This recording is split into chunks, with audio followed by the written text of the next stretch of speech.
Okay. All right. We're here. It's another episode. We are back for episode number 3. Back at it again. Inside the red truck. Today we got our HR administrator, Marissa. Hi. Why don't you introduce yourself? Kind of tell us what you do here and a little bit about yourself. Yeah, my name is Marissa Ambrosi, and I am the HR administrator here at Redlands Henry Bush Plumbing, Heating, and Air. Just a little nervous today. She's all right. Yeah, and I have sorry, you guys. These are like completely Just put them up on top. Can you just put them on top and leave them down? Yeah, there you go. You should be able to close them up a little bit, so it's like they'll slide up and down like this. They're completely in. Sorry.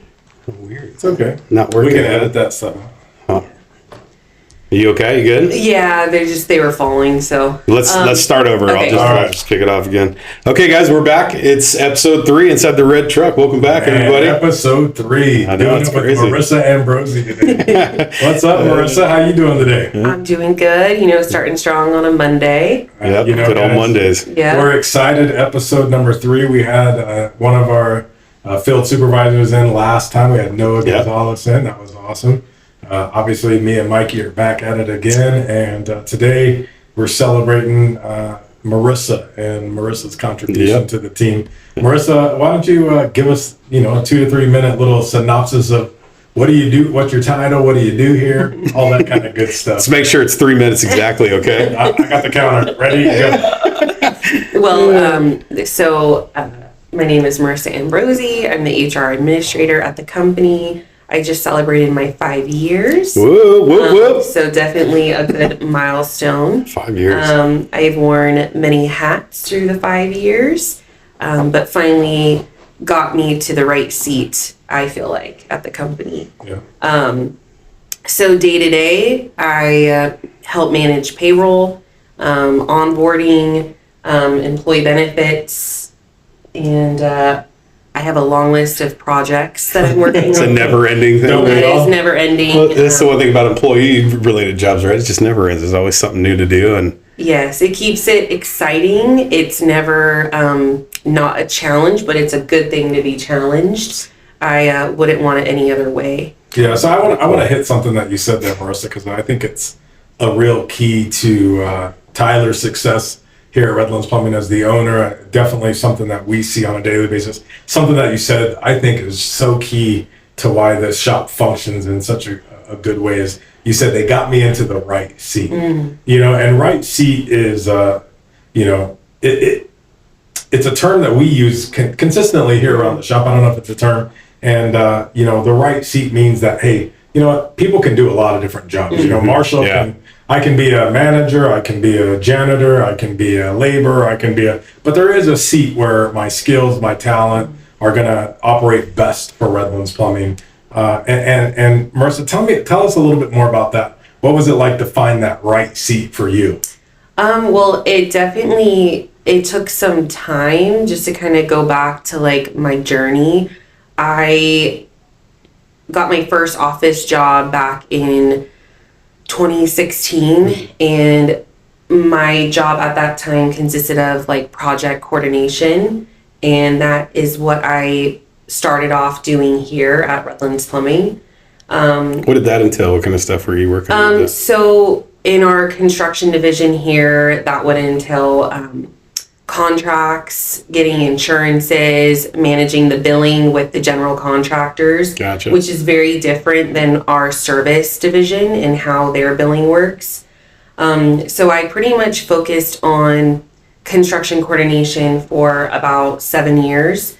But when I started at Redlands Plumbing, I quickly developed other skills and had the ability to wear so many hats, but it cultivated that passion for HR.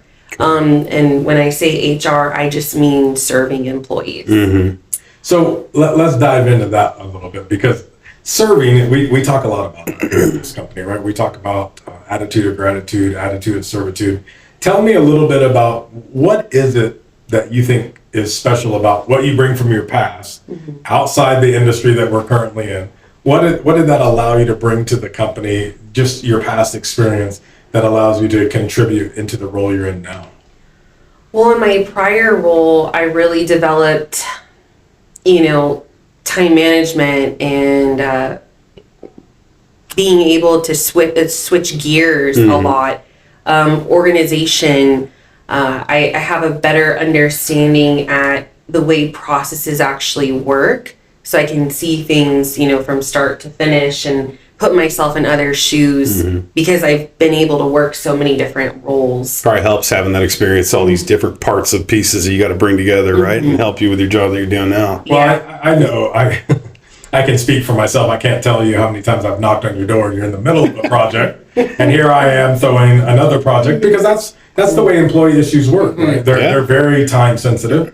I mean, obviously, if you have an employee issue or somebody out sick or somebody that maybe got injured on the job or maybe a car accident or whatever the case might be, obviously HR's got to get involved, right? And so, that is one of the attributes of your role that I guess a lot of people couldn't wear, is being able to be pulled in 40 different directions in 40 different minutes and make it all come together. And it doesn't seem to happen over time throughout the week. It all comes at one time. All at one time. Yeah, isn't that true? But I think the bottom line, you have to remove yourself from the equation, and you can't be selfish in the moment. You have to learn that you have to serve others, and I think that's one of the primary functions of HR. It's never going to be when you want it to be. It's never going to be, at your least busiest time. And so you just have to take a step back, and even though if you are working on something,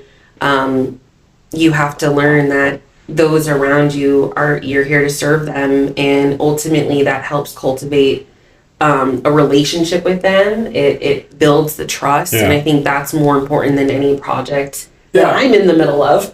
for sure. I mean, we talk daily in our training room with our technicians about, serving our customers, and unfortunately, we're going to our customer's house in a time of need. Nobody woke up this morning and said, "Man, I hope Redlands Plumbing comes out today," or "I hope Redlands Plumbing heating." Are you sure? Yeah, my heater's not working. I do that every morning. Yeah, nobody woke up and said that. Same thing with you, though. A technician or office worker, whoever's coming to your door with an issue, it's not like they woke up this morning and wanted to have an issue. Unfortunately, something got put on their plate that now they have an issue. So you are meeting people in their time of need. And that's kind of like you said earlier, it's never at your moment, but what a cool thing when we get to serve somebody in their time of need, right? Yeah. It's just a different mindset. It is that attitude of servitude and making sure that because a lot of times it isn't when it's easy for you. You literally are at another deadline, and here's somebody, here, let me drop this on your plate. Well, it's a huge part of the company, because I know, like, having you there in that role, or in any business, having that role as an employee is nice, because you have somewhere to go to the things that you can't figure out that you need help with, that are important to your family, that are important, your health benefits, your, the way it works here. It's so nice, because if we want to change something, you're always there to do it. And that's important. That's a big part of what makes a company run smooth. I think that's the kind of the baseline of everyone keeping keeping happy. Yeah, and if you're having problems there, you're going to have problems everywhere, right? And that's if an employee has an issue and it's not being solved in a timely manner, it's not being solved in a manner that makes them feel heard and taken care of, unfortunately, the rest of their day is going to be wrecked. Yeah. And most of those things, I mean, like my door, my techs need me in the morning, right? And I might be like, oh my goodness, I haven't even finished my first cup of coffee, but it's game time for them, right? And so I love that. I think, that is one thing I would definitely agree. You have a great way of serving people, and that's a big attribute for you. Thank you. Where are you from? Are you local out here? Where are you originally from? Yeah, so I was born and raised in Orange County. However, I quickly moved to Inland Empire probably around the age of 10. Currently, I own a home with my husband in Calamasa. So we are locals. Cool. I lived in Redlands when I started here, which was nice to be 7 minutes away. Right, that's what we were just talking about earlier. We were talking about that, but I only had that for 1 month, and then we moved. So I That don't was have the worst thing luxury. you could have done to yourself. Get yourself used to a 7-minute Right? Yeah, definitely. And I was telling Mike that I'd love to go home and take a nap every day, but you know. What did you go to school here in Redlands or? Yeah, I am a graduate from RHS, so I graduated in 2011. Right. Yeah, it's kind of crazy to think of the years that are passing, but I It goes wouldn't. so fast too. I wouldn't It's go just- back though. Even that makes me feel old. No, me too. I graduated in 1992. Redlands as well, Redlands High School. Yeah, yeah. Is that where you went? Yeah, 1992. So, it's kind of funny, going around to calls with our technicians, I run into old classmates, I run into old teachers, old professors. Because I not only went to Redlands High School, then I went to the University of Redlands. So I not only have, Redlands High School teachers that I run into and principals, I also run into my university. Just a couple of weeks ago, one of our customers, we just put a Halo system out at his house, and he was actually one of my favorite professors at the U of R. So it's kind of cool to stay local and be local. For the first time in my career, I am super local, and so for me, that's been fun. It's kind of neat to serve where you grew up. There's a lot to be said for working close to where you live. I mean, it's like You I've know had every jobs where I used to every commute- street. I used to commute to Oxnard. I had a job for like a year from Riverside. Wow. It was wild. I mean, You know nobody in the area, dude, You nothing. feel lost. That's why it was like a dream job when I was younger. But it was like that drive. I did it for a year, and I'm like, I can't do this anymore. Oh, I'm yeah. done. I'm out of here. I don't care what it was. I had a job where I lived in Redlands, but I drove to Glendora. I mean, that was only like 45 minutes. But after 7 months, Oh. I was like, I can't do it anymore. Yeah, it's It still was a like long the ways. worst drive, fires, accidents. All it took was one accident. I had my old boss actually had me driving from Redlands. I lived in Redlands at the time, and he comes to me one morning and says, "Hey man, I'm having some issues with the LA branch. I need you to go and help me turn around the LA branch." And he's like, I know it's not something that anybody wants to do to drive to LA, but I need you to do it for a couple of months. I'm going to tell you that was the worst couple of months of my life. That drive. Yeah, if it's you terrible. missed it, as long as I was out of there by 2:30 in the afternoon, I was okay. But if you waited till that 3 o'clock hour, and Oh, you're done. Yeah, it's hours. it was 6 o'clock before I got home. Yeah. 6, 7 o'clock. I mean, all it took was one accident. And Yeah. you were sitting. It happens every day. Oh yeah, for sure. So tell us a little bit insights of HR at Redlands and Henry Bush. What are some of the things that you do on a daily basis that really helps you to keep our guys moving, stop problems from happening? What are some of those daily tasks that really take time out of your day and help you keep the team focused? Man, I would say that it's not every day that I have employees come knocking at my door for big issues. But it could be, little things with solving, payroll discrepancies if there are ever any, or changing their W-2s or safety concerns. I do think we're blessed that we have such a great management team who really kind of front loads a lot of those issues up front before it comes to my door. Yeah. But I think that, I try to always have an answer for them when they do knock on my door. And if I don't, I'll get down to the bottom of it and figure out how to assist them. Yeah. So HR, you said, you finally found the right seat, and I like that. I think that's such a good feeling to find your seat. From a leadership administrative point, is there somebody in your past, because who knows who's going to see this podcast and they'll think, oh my goodness, there's Marissa Ambrosi. Superstar. Superstar. Go Nick. Spotify superstar. Is there anybody out there from a leadership perspective that you kind of look up to, that as you were moving more into a leadership role to serve others, and they really kind of set a stage for you, and you said to yourself, you know what, I know what I don't want to be, but I also know what I do want to be. Is there anybody that kind of bleeds that off to you? From prior experiences, no. I definitely had a lot of negative experiences in my younger workforce years. I would say that I was also a totally different person when I was younger, and I don't feel like I've ever had a manager or leader in the past who actually pushed me out of my comfort zone or had hard conversations and wasn't afraid to tell me about my negative qualities and really work with me. So I think working here at Redlands Plumbing was actually the first time that I've really had a leader, a manager really take time to help develop me, because I finally got to a point in my career where I realized I needed that development and I needed that guidance. And so, you know, the main person I think of is our own general manager, Dan Suarez. Yeah. And, you know, he's really been a core leader that's helped me grow while I've gone through my career journey here. Yeah.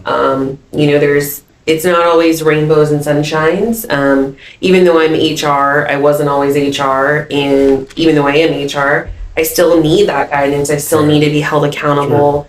You know, if there's moments where I need those hard conversations. So I would say my servant mindset has really developed because of how servant he is. Right. And so having a good model per se of how you should serve others really, it's like the domino effect. It really resonated with me as I've been developing in my HR role. It's really stuck with me, and it's because I had someone that I worked so closely with really show that. Yeah, it's a beautiful, you know, one of the things that I watch a lot of podcasts of a lot of owners of companies out there, and one of the things that you see over and over from successful people is that they have successful mentors, right? And finding those people who will have those brutally honest conversations, right? You know, one of the trends that you see in America right now is everybody always wants it to be sunshine and rainbows. And like you said, it can't always be sunshine and rainbow. And the growth for all of us is in our deficits, right? Where we're failing, where we might be missing the mark. You know, I'm the training and sales director for the company, the service director.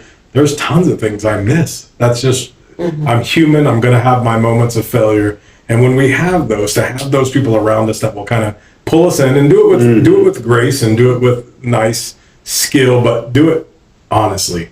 And that is those moments for growth. And well, one of the difficult things probably for you has got to be, you have 60 different people that you don't know what's going on or what might be affecting them, but you have to be mindful of all that stuff. We'll try to keep it together and also keep your own sanity, right? I mean, that's got to be one of the toughest parts, because I know I've worked with people and I've worked for people and where it's all over the board. This is probably one of the best places I work as far as like leadership, like you talked about with Dan and everybody else and Tyler, and it's having that structure and knowing you have this almost like a family to back you up here with the things that you care about. And when you're doing that for everybody is very important. It's, you know, it's hard to stress even how important that is, because you're one person. So, but all these people are coming to you, and if they're all satisfied, that's a huge deal. I think one thing, even in this last year, that I tell myself, even on the hardest days, which when I have hard days, it's because, you know, everything's kind of hitting at once, or, you know, you have something unexpected that's going to change your whole direction, right? Those can be hard days. But what I always tell myself is my problems aren't anyone else's problems. And so I do think that I'm in a unique position where I do have to make sure that I save face and I really watch my attitude, the way I carry myself. I'm not perfect. You know, I have worked on that, because I do wear my emotions on my sleeves a little bit.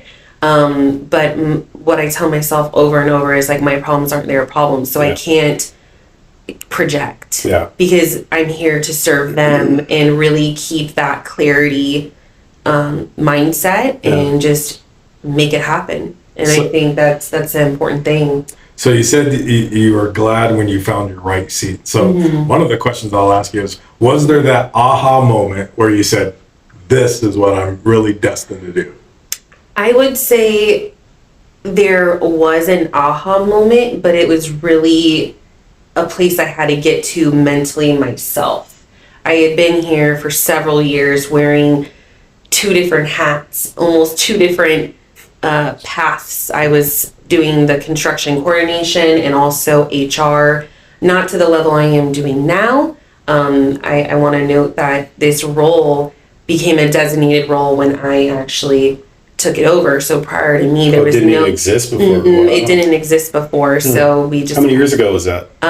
Officially I took over last year Wow, no in kidding. August. So that was officially my one job title. Well, you're doing a good job for just jumping into that. Thank you. That's Thanks, even, I even if appreciate you've that. been there a while. So before that, I just, I had 2 roles, and there had been many conversations with my mentor, I like that word, about, my path. And I saw the path in 2 different directions. And ultimately, I was hindering myself. I had this opportunity to own it, go down this direction, and I just needed to get past my fear and some insecurities. And once I kind of did some personal work and growth and really sit with myself and just, okay, what's my why? Yeah. That was my aha moment where I realized, like, I really enjoy working with people, and I think I have the knack for putting them first. And I like to be helpful. Like, I want to help others, and I want to be needed in that way and serve them. And so that made me realize now or never. Well, and that's not a calling for everybody. No, it's not. It's not. We're honest here. I mean, do you ever have moments where you're just like, I can't do this. This is too much. No, no. I would say Okay. I never have moments where I say, this is too much, I can't do this. Do I have moments where I need to take a step back and I need to breathe for a minute? Absolutely. See, I'm exactly the opposite. I'll be the first to say I have imposter moments where sometimes I'm just being honest. That It's some real, days, though. some days I feel like I can't believe I'm leading this big of a team. Yeah. And this, much revenues on my budget, or this much. It's a lot. And am I really supposed to be in this position? And am I really it's, here? Yeah. I think it's okay to have those. I think those keep you humble. Oh, for sure. I think those allow you to get to a place to where you hopefully want to grow past that, right? And so for me, that's a continual thing. I mean, since childhood, I've always known I've been a leader. Even when I didn't want to be, I ended up in that role. But even knowing that you were designed and born to be a leader, it's funny how sometimes you look at different roles that you're inhabiting and you're like, man, is this where I'm supposed to be? And I like that feeling, right? Because I think it's a normal feeling. I think that's a lot of people have that. And honestly, comfort is your worst enemy. Yeah. Oh, absolutely. And I hate comfortable. I never want to be comfortable. Yeah. I know that for me as a person and with my personality specifically, if I'm comfortable, I'm bored. And that's not a good thing.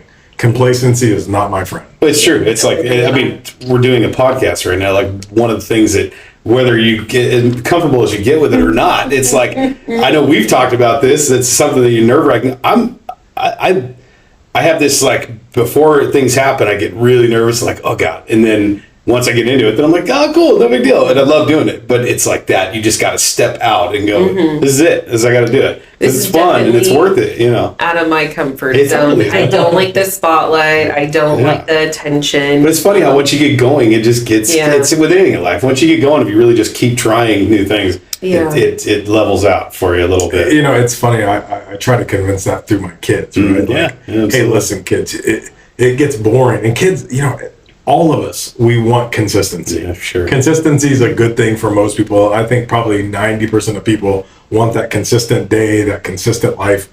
For me, man, that consistency brings absolute boredom. And I need that different life. That's why, if I'm in my office too much, it's a bad day. I gotta get out. Gotta get something going in my life. I get that. I think for me, when I had that aha moment, like, okay, like, I'm going to commit to HR, I have to let go of this former chapter, this former identity, which was really, really hard for me. I struggled with it for a very long time. Well, and letting it go to a teammate now. Yeah. And let them thrive. But the great part of that was what really helped me move past that was getting to be a part of that experience of interviewing and onboarding and training. It made me feel so proud that, like, I learned all of this stuff, and now I'm able to pass it on to someone else who's going to be able to develop and have a great future ahead of them. And so that was a beautiful moment. But I don't like change. I don't like it whatsoever. And so when I had this aha moment, I told myself, even on the hard days, I'm fully committed and I can't go back. Yeah. And this is now my new journey, my new chapter. And there are plenty of hard days. And I do have moments where, I get insecure, or I have those moments, Sure. but I definitely still feel like this is my future. And I have a long future ahead of me because there is a lot to learn. Well, let's talk about the Marissa outside of work. You said earlier you're married. Yes. We know you live out close in the area. What are some of your hobbies? Some of the things you like to do?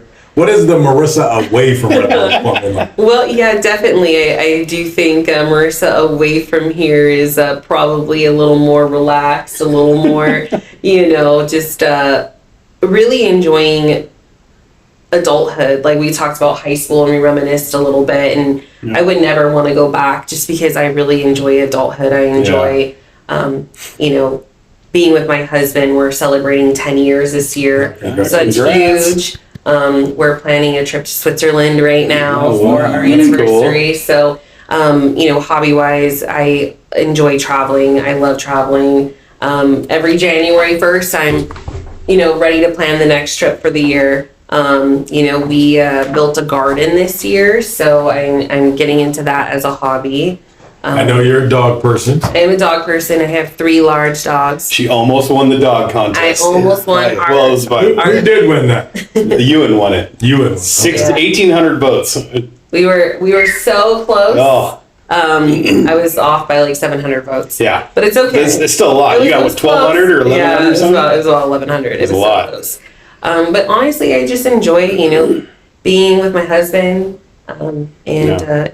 just enjoying hanging out. You guys have any hobbies you have that are? Well, we like to get out in nature. So, we do have a trailer, so we do go camping. We try to do that every couple months. So, just trying to get out when we can and I love camping. Spend quality time I love together. RV weekends is like the best. See, I need to do that with my family. That's been our goal. We keep Do you have a trailer? No. We sold our motorhome and I just regret it every day. I would say it completely changed our like dynamic. Yeah. It made us realize that we really need to slow down. Mm-hmm. My husband's in the construction industry too, and so the cool dynamic is he's the outside construction and I know I'm on the inside.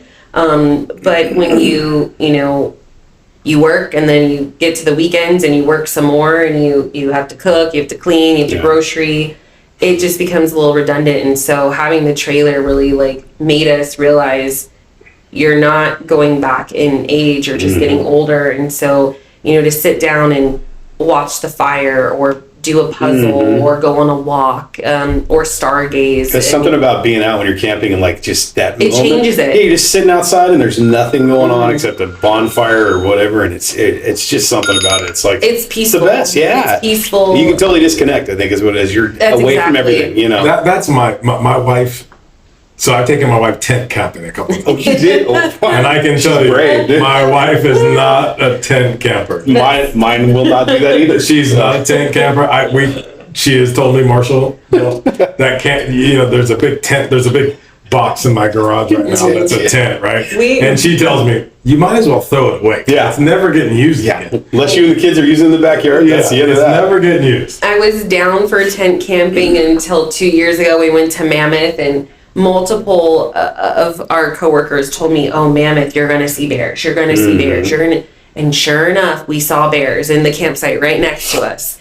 And that night, I made my husband sleep in the truck, and he said, "The next time we go camping, it will be in a trailer." Yeah. I think my family would love a trailer, but then that entails having to get a truck to tow the trailer, right? It's a commitment. Yeah, it's a commitment. It's very it's worth it though once you get. See, it. I think I would be a better motorhome guy. The trailers are just as nice now, but yeah. No, I'm with you on that for sure. Just especially with the young kids, instead of having them all crammed in a car, being able to be in the motorhome, they could be in their seats playing their games and enjoying their day. Yep. Like we've been trying to book or figure out where we're going to go for this spring break. My wife being an educator, she's off the same times as my kids, so I think they get 2 weeks off for. And obviously, Dad can't take 2 weeks off, but I've told them, I was like, why don't I've never taken them up to see the Redwood Forest. Oh, you haven't? No, I've never taken them up there. And I've been beautiful. there. Yeah, Yosemite. Are you talking like Kings Canyon? Yeah, all up in that area. I went when I was a kid. That was great. And being a Jeep guy, I can take my Jeep. There's a lot of good trails up there.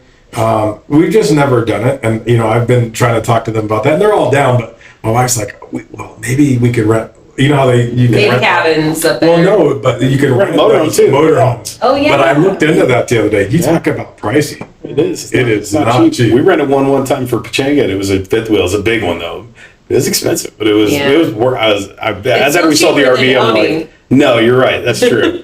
I just thought, compared to the hotel was like $600 a night versus the rental was like $300-400. I'm like, well, let's do it. Yeah, my kids, they want to go. They're so we'll gotta do that. We'll probably end up doing it. You got to do that. All right, let's see. We've got a whole plan here for Marissa. All right, Marissa, your test is coming up in a moment. Oh, wonderful. I love that. Let's kind of dig into. We've talked about our company values and great. That's something that we're really. You've been a big piece of that. I've been trying to put it together. Yeah, Marissa's been the kind of the driving force behind that thing, I think, and getting all these pieces of this thing put together and. How are you guys, how do you see that working with the HR role, and what does that do to help push that along to help our employees be successful? Well, I feel like in order for great to be successful, I have to be one of the leaders amongst the team to really live that out. And not only live that out individually, but also help those around me live it out too. I think I'm in a unique position to where, I really have to make sure that when I'm holding people accountable to make sure that they're living out great. And that might include tough conversations, but ultimately it's like a responsibility that I have and that I want to have, because I do think that we can really go to the next level. And I think great is really something that we've been missing at the company. And I think we're going in a direction that's going to completely shift our whole culture to make it even better than it already is. For those who don't know, growth, see if I can remember this, it's growth, respect, excellence, accountability, and thankfulness, right? Yes. Okay, so those are our values that we have at the company, and those are the things that we're trying to live out. So I think there's a mountain of things within each one of those letters, Yeah, for sure. I mean, the first two to me really stand out, right? Because to me, they go hand in hand, as kind of Marissa was just alluding to. We want everybody to grow, right? This is a company where we don't want complacency. We don't want people just to sit on their laurels. We want them to grow in their career, grow in their potential. And, the second piece of that, the respect, we have to respect one another to have those open and honest conversations. Sure. And, that's, unfortunately, I hate to say it, but that's a dying conversation that's had in America today. Oh, yeah. People, like we said earlier, everybody wants sunshines and rainbow, but the reality of it is that's not the world we live in. There are issues that we need to address and correct, small or big, but those are our moments and our opportunities. And obviously being in HR, you're privy to a lot of those conversations or a piece of a lot of those conversations. So I know that's definitely something that we're working on. The great process is something that I think, for each one of us, it's going to have some different spots to it, some different hits. But when that moment of conviction comes, it's probably one of our areas of opportunity for our own personal growth. Well, and I think our society these days, it's growth and respect, especially. It's like it's missing now. I mean, there's a lot of good people out there, but I think that's not something that years ago it was just what came with growing up. You were taught that, I think now you go into places of employment or people that work with you, and it's like there's this snap to telling somebody off because they didn't like the way one little thing went. And so I think this is so important because it's really teaching those core values and bringing the right people that we want here, right? What's some of the things that you are implementing with this great thing? What's some of the programs that we're kind of working on? Let's talk about that. Well, I would say right now, one of the biggest elements to our great program that we're really trying to embody at the company is if you see something great, shout it out. Yeah. And so what we've done is we have QR codes in all of our company vehicles, and that will directly allow all of our employees to go and report something that they see great within the team. And that's basically our like first initiative at the company, is to really bring in those moments and then start celebrating them with the team. It's often that we see each other and we say good job, but having pictures, having other employees actually speak to those moments and pumping up their teammates, that's everything. It creates a culture of positive feedback and really just makes everyone feel like what they're doing matters. And I think that's important. Well, and all of us, I mean, regardless of who we are, like to see our name in the lights. Of course. Like that's a natural human emotion, and it's fun to be able to put somebody's name in the lights, and we're not having to search something out to put their name in the lights. We're seeing something. Their peers were the one who were kind of nominating them for their name in the lights, and that's a beautiful moment. You know what's cool? I'm noticing a shift. I don't know if it has to do with great or what it is, but I'm honestly noticing a shift in these guys. And what I'm noticing is they walk through, like John is one of them who comes by me every day. He's like, dude, did you see the latest reviews? Like, I got a goal. I'm going to fill the top 5 reviews, because they're starting to call. If you look at our reviews now, they're calling out our text by name on almost every single one of them. I think that's so rad. And I think that's something that is being translated through all these initiatives that we're trying to push. Definitely. And it's really cool. The best part for me is seeing that Tyler or Dan is willing to invest the time and the money to I mean, we put in countless hours of money they're paying us to put these things into play. And really what that is, for if the customer thinks about it, it doesn't help. It helps us because it makes a great work environment. But what it really does is it helps the customer, because they know that they're going to get that respect and the excellence when our guys go to see them, because they're learning it at home, right? Yeah, and for us, I mean, the return on our investment is a happy technician. It is. A happy technician going out to serve with that attitude of gratitude, that attitude of thankfulness.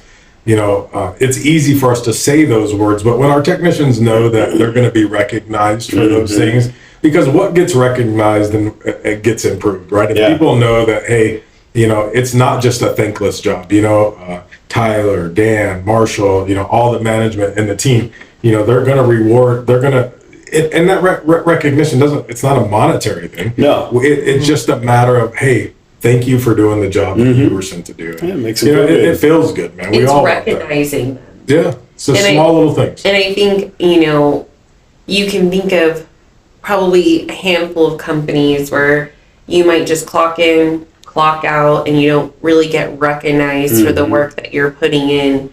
And when I think about working in that kind of environment, that is not appealing whatsoever. Yeah. Getting that recognition, it doesn't have to be daily, it doesn't have to be monthly, but the fact that there's even an ability to be recognized, and a company whose culture really wants that environment, that speaks volumes, and that's what's going to attract the talent that we want You're here. right. It goes a long way. That little stuff goes a long way.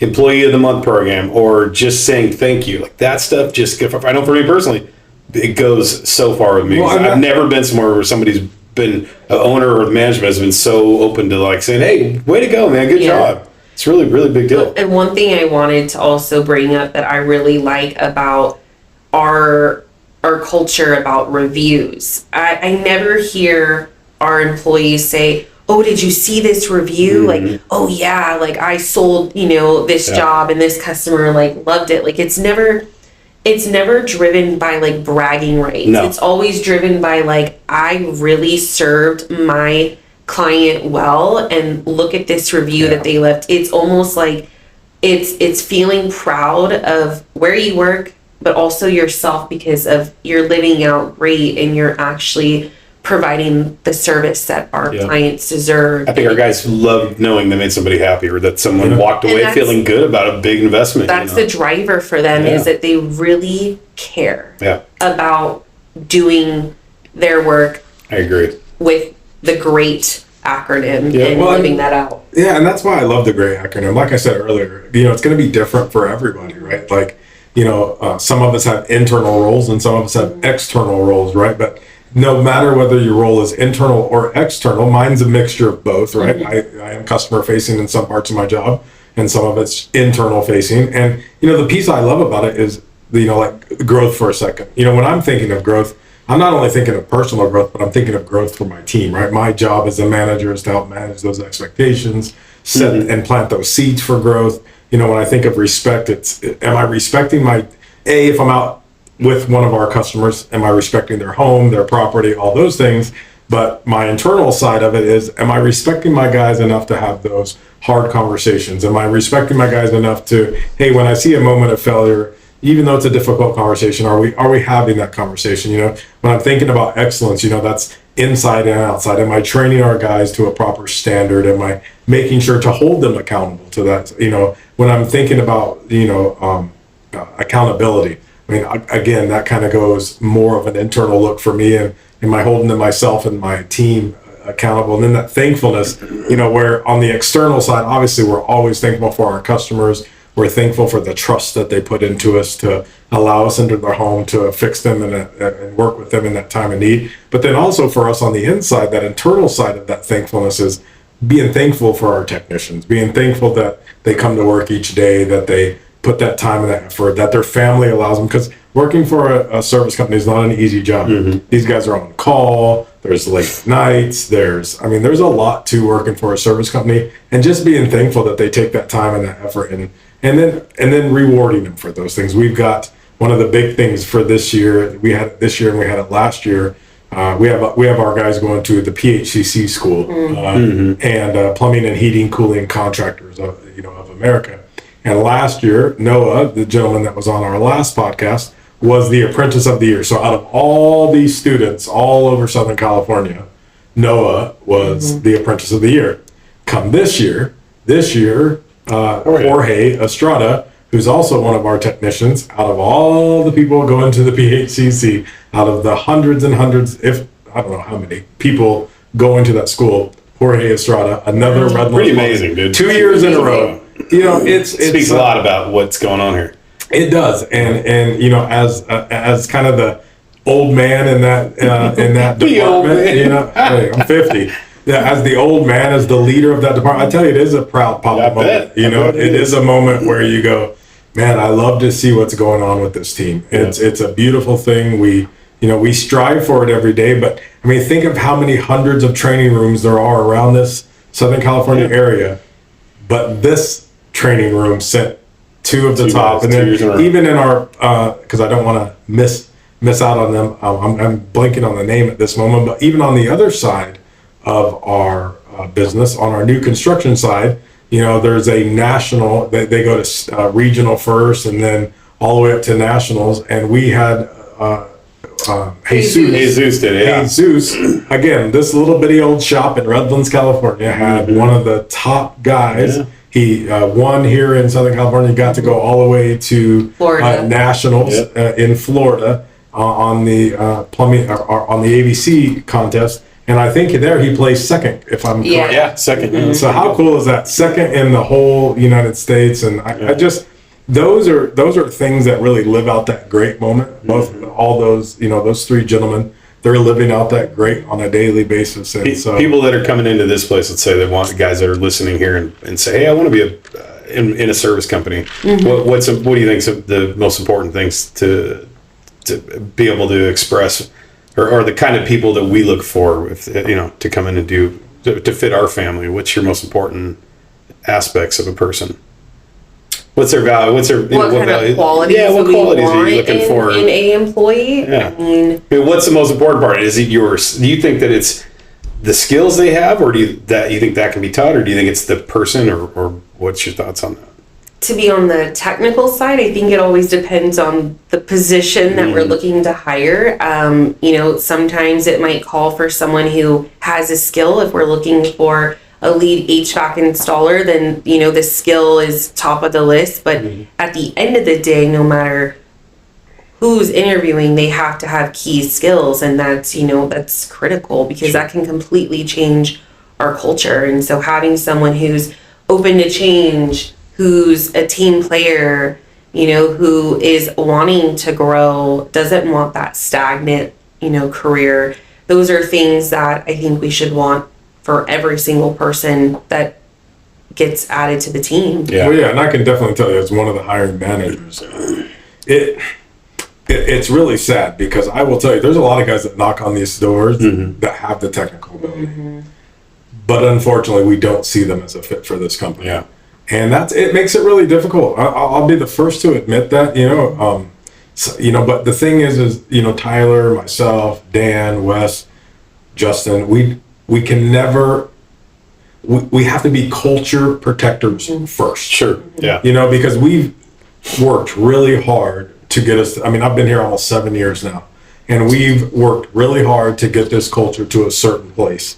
And the worst thing that we could do is bring some rotten apples into the bunch. And and does it happen? Of course, sometimes some people will slip in that shouldn't be here. And the great news about, and this is when you kind of really know that you have your culture in the right place, because the culture roots that out really quick. If the culture roots it out really quick, those people are outed pretty quickly of who they are, that they're really not customer first. Because that's when it's Wes and myself interviewing, we use the acronym GREAT, and we utilize that as part of one of the measuring tools. And we ask questions specifically based kind of around those, that acronym, looking to make sure what that person might bring to the team. But, the other piece of it is what are they going to be in front of our customer? Who are they going to be? Are they going to be somebody that represents, I mean, we've been in business over 126 years. We want to be in business another 126 years.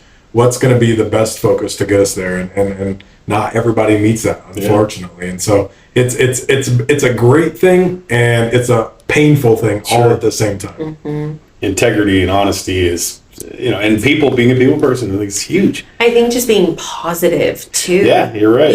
That is very important. The issue is that anyone walking through that door to interview, there's so many experiences that they've had that is out of our control, that's helped shape them to be the person that they are, whether it's other employers or even their own, issues. Yeah. But it's up to us to ask the right questions and to try to nail down who that person is before we add them to the team. And if someone walks in that's negative about, life or about the role that they're applying for, that's just not a part of our culture that we want to, disrupt. Yeah. Well, I think you come into this place, you may not feel, we've talked about this before. It's like some days you just want to lay under your desk and do nothing, not talk to anybody, right? But you got to put on a smile. You got to, you have to. You got to lead with that. She tells me I got Labrador. What is it? No. Golden Retriever energy. I joke. It's when you look on when you look online and you see all these reels. A lot of people talk about their boyfriend or husband having golden retriever energy, which basically just means that you're always happy, you're always excited, and just friendly. And that's like one of my first impressions of you is like, we just celebrated your 1-year anniversary at the company, and we talk about you all the time about how great of an asset you became quickly at the company. And I think we all have to be intentional about that. We do. That's what I try to do. I think you do the same. I know you do. I think you do a great job at it, and that's just why, I walk up the stairs and I see you, and you're like, hey, good morning. Or I hear our techs who just adapted so quickly to you, like, hey, Mike, what's up, Mike? And you just. But that was intentional, like absolutely. Mike said. Yeah. It wasn't something that just happened. I mean, as leaders, and when you know that you're supporting a team, you got to make sure the guys know that you're there to support. If I walked in or you walked in, it's like, oh God, I don't want to be here. And then everybody's going to react with that same thing. You can't lead with that. Definitely. What I think is something that many fail to think about is the fact that everyone is watching you. So when you're a leader, when you're a manager, or a supervisor, like every move you make is being watched and picked apart. And that's a lesson that I quickly had to learn, is that you really have to be intentional with your interactions, with how you say hi, just overall how you interact with those around you, because it does carry over. It can be a chain reaction. If you're negative, it's going to make others around you be negative. And absolutely. so, Yeah, I mean, we have our meetings every morning at 7:15, right? And Marissa sees it all the time. Sometimes I'm out in my car and I'm blasting music, and it's 6:45, and you're like, people are probably like, "What the heck is Marshall doing?" But I wasn't ready, and the worst thing I can do, like Marissa was just saying, is bring that energy in here. Maybe I didn't sleep well last night. Maybe we all know I have a bad back. Maybe my back is killing me. Maybe me and my wife just got into an argument about daycare or something. Who knows? Right? But I wasn't mentally ready. And here's the thing. Marissa said this earlier. It's not their problem, right? And I can't bring my problems and make my problems everybody else's problems. And so I think as a management team, we do a pretty good job of that. Of course, do we have some failure? We all do. Sure. We all have issues. But the cool thing is that we recognize that, right? And that's part of great, right? Is that accountability, because that's an accountability piece for you, for myself. Hey, I got to be accountable to the team in this moment. I'm here. I showed up. Okay, I got here. That's step one. Step two is, what am I bringing to the team? And you're right. If I walked into that training room, everyone, hey guys, oh man. And I used to joke with Marissa, because Marissa isn't a morning person. She'll be the first to admit that. For a long time, I used to call her Eeyore, because as she was walking to her car, I was like, I hate today. So I had a little cloud above me walking the whole way. And I would give her a hard time. I was like, good morning, Eeyore. And she would laugh and get going. And obviously she had a great attitude about it, but it's fun to have that fun. It all transfers down to, because if you're talking about you weren't ready, but you get ready in the car, right? You come in, people probably wonder, like, why the hell does Mike go to these meetings on Monday? He's a bunch of technicians and he's from the office. Like, what is he doing in there? There's two things. One is, I intentionally want to get to know all those guys and keep a relationship with them. But really, the self-serving part of it is that's my get ready in the morning, because I'm like, it's Motivational Monday with Marshall, dude. I get in there and I can like sit for an hour and just listen to him pump everybody up, and I can smile and laugh and then get ready with it. I'm like, and I know that's probably doing that to all those guys also. So that's a huge part of it. So I try to transfer that into what I do. If somebody walks in, I want to go, hey man, good job, I saw this, or hey, what's going on? How are you? Just be really friendly and happy, because it makes people light up that maybe haven't, know what kind of things are having. It's so sad in this world. People, I hate to say it like this, but it's just how I feel. People have forgot that life can be fun. Sure. And that you just got to enjoy yourself. I mean, look, we all have to work. We all got to pay the bills. We all got things that we're responsible for. But man, if you just have fun doing what you're doing, obviously you found your seat, right? And that's important. When you find your seat, that's fun in itself, right? I feel like I'm in the right place. I feel present in my job. I feel like I'm doing something that means something. That when we start to feel like we're serving a purpose, there's such a blessing feeling in that, right? Where you feel like, yes, I'm finally doing something that, man, I can go home and I feel proud, right? And, like for me, when Jorge, last year when Noah got Apprentice of the Year, yes, that was their reward, but as one of their trainers and you feel like you have a small piece of that, right? That's your payback. Same thing, same thing with Jorge this year. You feel like you have pieces of that, and we'll be going to the dinner. They're going to have a big dinner coming up really soon that has a ball and a dance and stuff, and we'll be going there to celebrate him. And those are those moments that we have that listed on our list right here. What are some of the fun things we do? And I think that's important, because we still do have a lot of fun around here. What are some of those? She just scared me about, made my heart jump out of my chest today. I walk out the bathroom and she's around the corner and like, boom! Oh god! That is one way I think I try to have fun around here.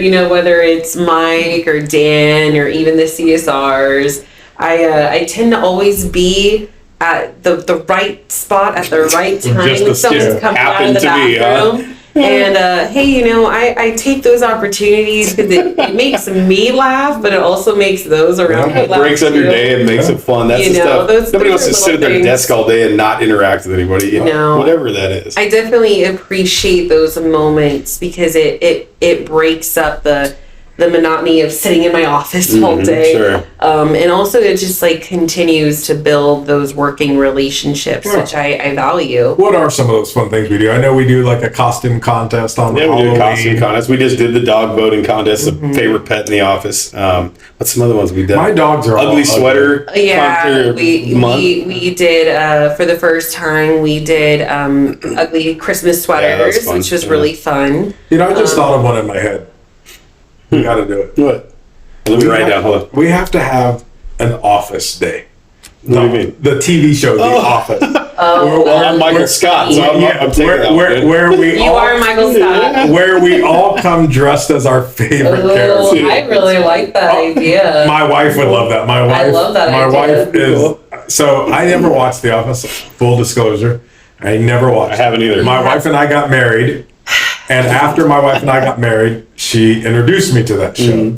And so for years, that has been our. Now it's not. We're on to a different show right now. We're on to Dr. Holmes, which is a veterinarian show. But that is our. For years, The Office was our fall asleep TV show. So I watched probably every episode at least 5 times. And some of them, like my wife's favorite episode is the dinner party.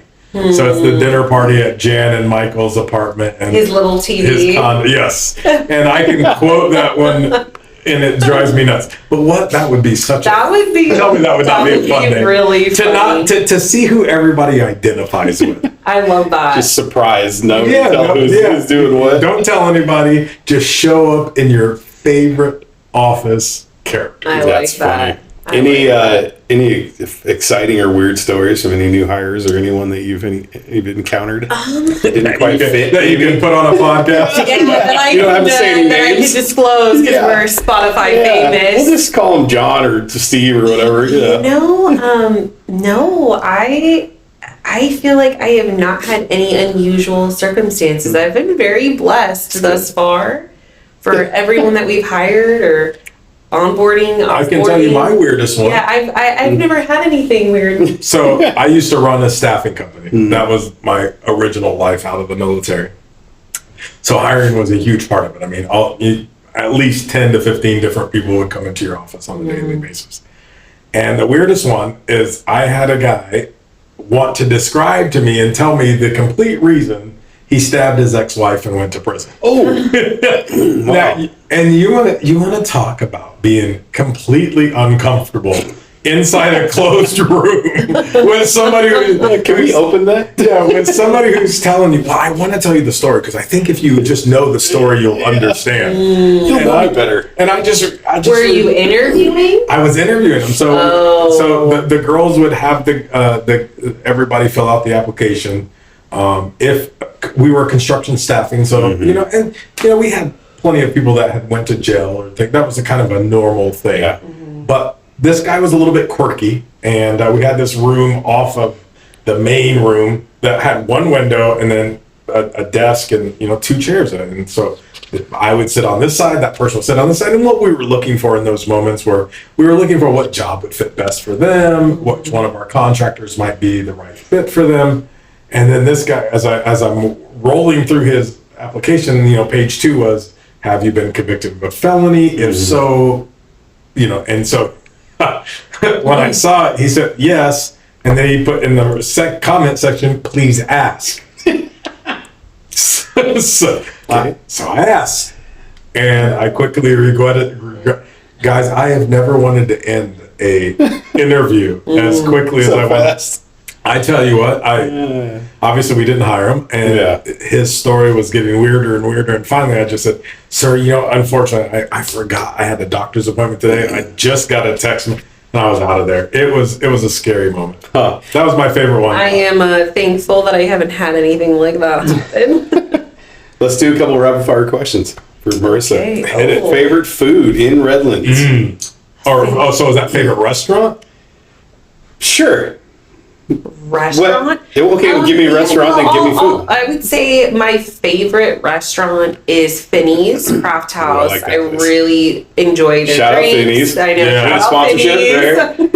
And their Cobb salad is amazing. I would say, it's really good food, really good cocktails. Get the margarita flight. It's nice. amazing. But yeah, that would be my favorite place. Nice. Shout out Finney. Yeah. At Marshall Mathis. You tag him. Tag me. Most binge-worthy show. What's your favorite show?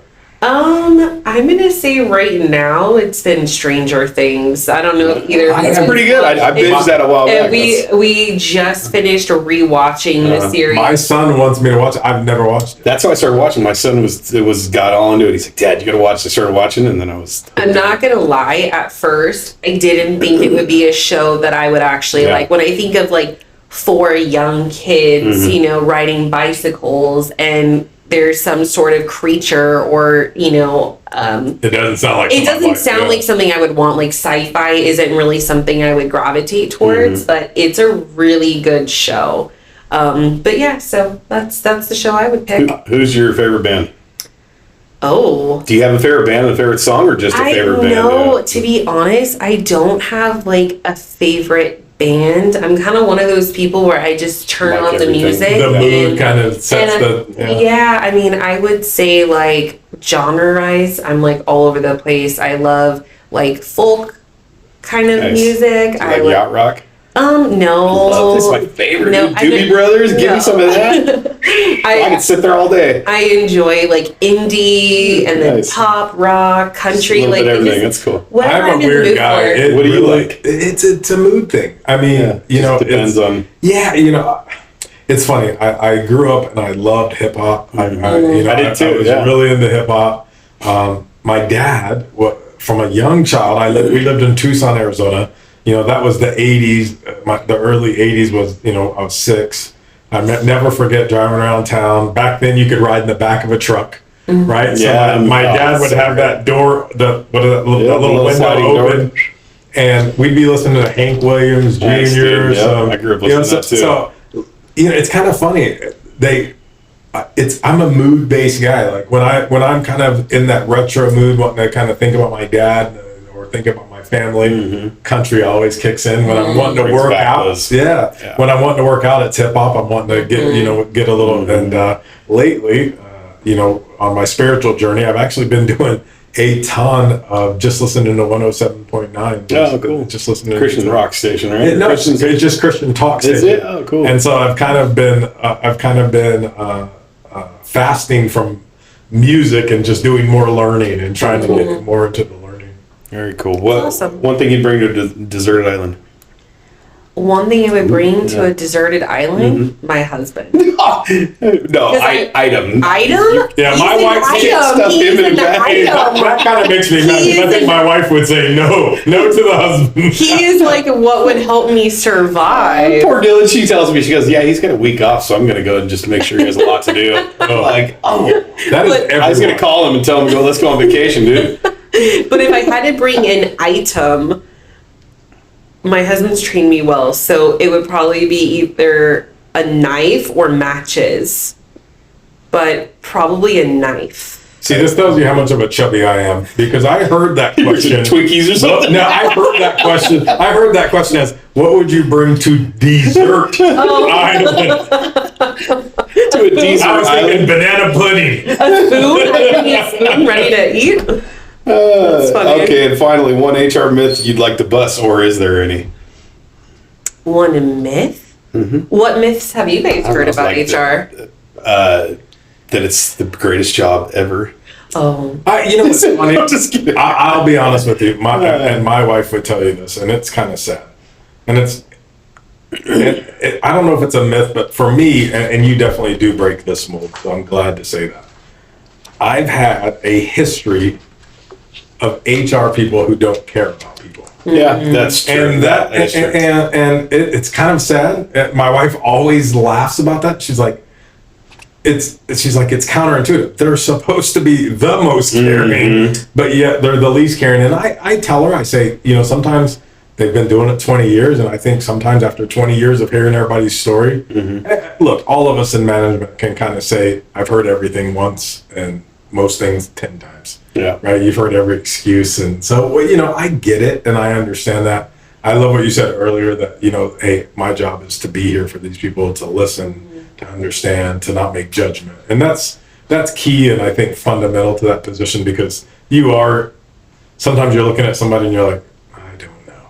Yeah. But we can't, you know, we have to try to take that judgment hat off. Well, that's how good of a job you're doing, because I agree. Every company I've been in, it either feels like it doesn't exist, or it's only the people who call you and there's something that they have a problem with or something. If HR is calling, you're in trouble. Yeah, I don't have them jumping around corners ever and scaring me. It's not that personal. So it's very cool. You're doing a hell of a job here, and it's been having you here is great. I would say, to add to your comment, as I've started my journey, even though I've worn the hat of HR for years, even at my last company.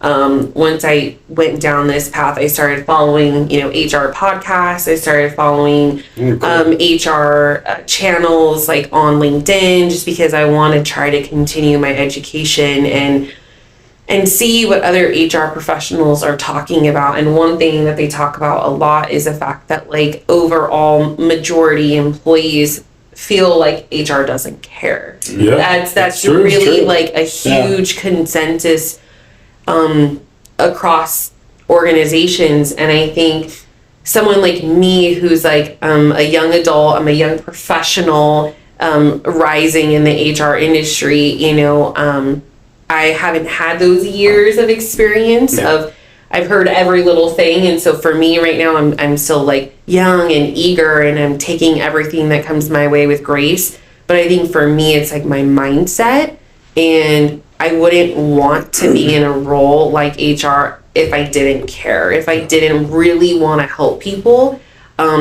because why would you want to do that to yourself? Yeah, that's I think essentially the main focus of your job, and so essentially, I think where lines get crossed is when you're in the HR position, you are in a unique role where you are essentially serving the company, and you're making sure that there's no liabilities, and you're looking for risks, and, you know, but at the same time, you're also serving employees, and you need to be supporting them, and you need to make sure that they know that you are the voice for them. And it's hard to walk those lines. Yeah. And so I think that it's easy, you know, for people to look at HR in that way. And it goes back to what you said. Every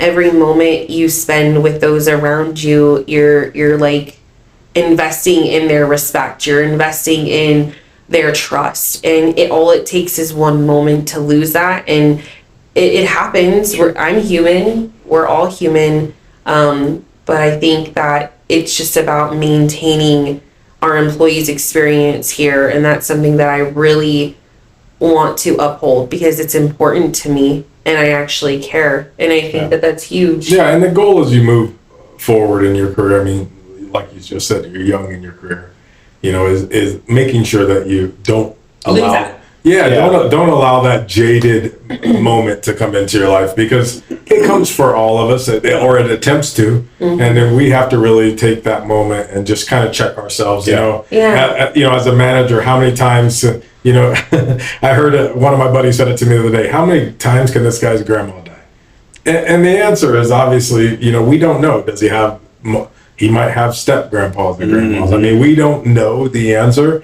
We just start making assumptions based on what's happened in our life, and so we just got to be careful with that. There was like a quote, I don't know it word by word, but it basically always resonated with me as I was growing up. You know, just we all have life experiences, we all have childhood issues, right? And this one quote talked about not letting the world or your experiences harden you as a person, and I feel like that's something that I've really like stuck to, is I never want to be hardened in life and have this negative mentality or be jaded, because that's one, it's not good for me. I don't want to live life like that, and I don't want to I don't want to change who I am just because there's some experiences that you encounter that aren't the best, but those experiences make you a better person. It's hard not to. Sometimes things, it seems like, especially when they start to come at you, sometimes it just keeps coming and the hits just, it's like, I've been through some of those recently. I'm like, when is this going to end? And then you just got to ride those ebbs and flows. And it's important to remember that,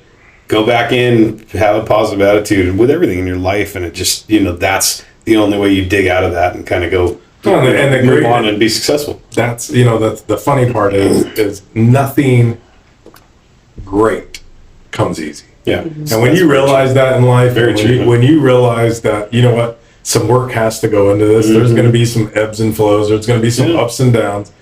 But when you realize that, you start to embrace that. That's, having, 4 young children, that's something that I really try to push with my kids is that if it's worth anything, it's not going to come easy. And if it is easy, it's probably not worth anything. And it takes time. And so we talk about that on a consistent basis because I want them to be ready for the fight. Yeah. And ready for the suck and to embrace the suck. It's going to suck for a little bit of time. It's going to be hard. It's going to hurt. It's not going to feel good. But man, when you get to the other side and you can look back and say, man, look what I accomplished. That's that moment of greatness. Yeah. And I think being vulnerable is super key too, even in my role, is, it's not always perfect and you're not always going to have those good days. And to be vulnerable is being authentic. And that's something that I really think about every day is like, be the most authentic version of yourself, because when you are authentic, when you do share those vulnerable moments where you are going through those lows, it helps those around you, because I've had so many conversations with people that I don't pass every day here, and they've been more vulnerable conversations, but I've noticed that when I've taken the opportunity to open up a little bit more, which isn't easy for me, it kind of creates a new part of our working relationship, and that's stronger huge. Bond. It's a stronger bond, but it also just shows that like I'm human and I have those moments too. Yeah. And as long as you live in that moment for a little bit and you pull yourself out of it, it's the reward is greater in the end. It is, yeah. Well, what you do is very important, and I'm glad you're part of our team, and we're all in this thing together. Thank you. Who's next on our agenda, man? Well, we have next week a episode with just you and I. Uh-oh.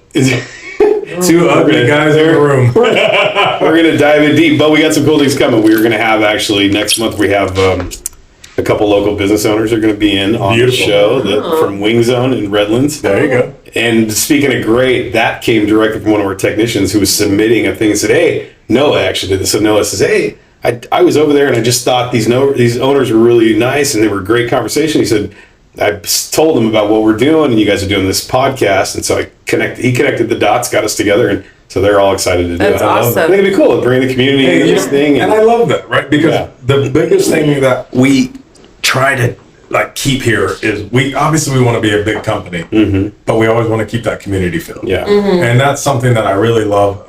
Like I said, heck, you went to school here, I went to school here, went to college here. I mean, there's something special to having that small town feel. Yeah. People that like and trust, and we're definitely trying to get there. And so, Marissa, we appreciate you coming in. Thank you for being on the show. Was it that bad? Maybe in the beginning. We went way long too. Yeah, we definitely she'd come back. So hey, we're like Finnies. She's ready. She's ready to do it again. Yeah. So I want to let all of our listeners know, if you guys are trying to find us, we can find us on YouTube. Also on what is the Spotify. There you go. So we're on Spotify. You can search us under Inside the Red Truck. Follow all our social medias. Our website, plumbingandair.com, also has a link to the show. So thank you guys for listening. Thank you guys for listening. Thanks for coming on, Marissa. Thank you. All right. You guys have a good day. You too.